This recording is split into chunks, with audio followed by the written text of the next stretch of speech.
घटती जनसंख्या से जूझते सिंगापुर में प्रधानमंत्री ली सिएन ने देश के युवा जोड़ों को और बच्चों के लिए प्रोत्साहित किया है। उन्होंने कहा कि परिवार में छोटे छोटे ड्रैगन को लाने का ये सही समय है।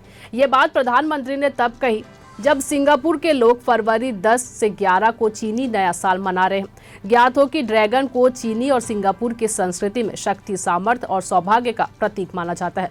हालांकि फिर प्रधानमंत्री ली सिएन ने यह भी कहा कि ये युवा जोड़ों को ही तय करना होगा कि वो अपना परिवार बढ़ाना कब चाहेंगे। प्रधानमंत्री ने माना कि पूरी दुनिया में अब जन्म दर कम हो रही है, पर सिंगापुर जैसे विकसित समाज में इसमें विशेष रूप से कमी देखी जा रही है। मालूम हो कि साल 2022 में ही सिंगापुर में जन्म दर सबसे कम दर्ज की गई है। यह आंकड़ा 1.05 दर्ज की गई, जो कि 2020 और 2021 के 1.1 और 1.12 से भी कम है। ये खबर लिखी थी आपके लिए हमारे साथी दुर्गेश कुमार दुबे ने। मैं आपके साथ ललिता चक्रधारी।